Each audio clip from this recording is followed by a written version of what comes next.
Turning back to the situation in Gaza, we're joined now by Tal Heinrich, spokesperson for the Israeli government. Tal, good to see you again. A lot to discuss, but first, I want to focus on Rafah and the ground offensive there. What can you tell us?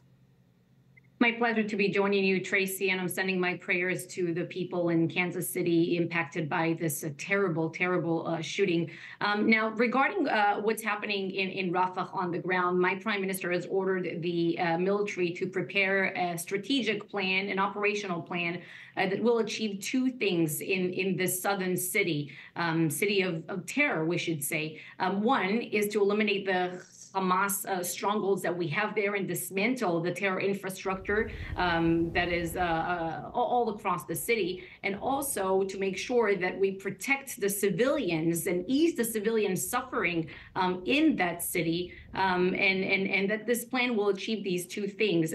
We believe that it can be done because we've done this before, just like when we called on the residents of the northern parts of the Gaza Strip to evacuate, and then we progressed to operate more in the central parts of the Gaza Strip. Now, you have to understand that in Rafah, Hamas has 4 operational battalions. We're not going to leave these battalions untouched.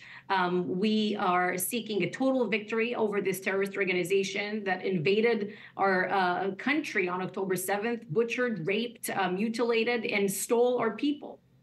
Tal, tell us a little bit more, if you can at all, how you're helping those civilians in Rafah. So the plan is still being drawn up at this very moment. We haven't yet publicly announced what we're going to do. Once we have something to share, we will share. But make sure that we will have a plan for that, because this is exactly what the Prime Minister had asked for. But regarding the unprecedented efforts that the IDF has taken so far in this war that we didn't start and we didn't want, we have plenty of them.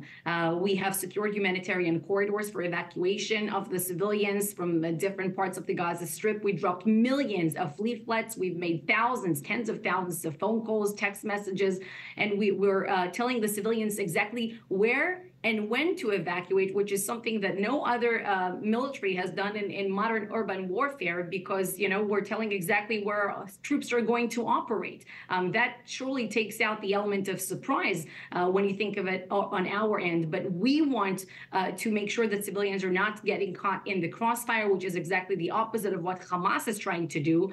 They wish to sacrifice the civilians of Gaza. They openly say it also in interview for the greater goal of obliterating the Jewish state. We will not let them achieve neither of these things.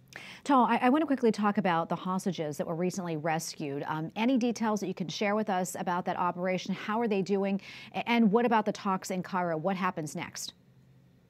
So Fernando and Luis were rescued in a very successful military operation in Rafah that we just talked about. That is, two more good reasons as of why we must operate in the city to eliminate Hamas and bring our stolen people back home.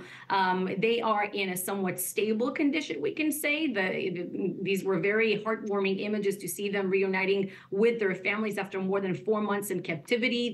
They did not see any sunlight. They lived off one piece of bread, a pita per day. So obviously they suffered malnutrition, and they have a long way ahead of them in terms of the mental and the physical process that they have to undergo now.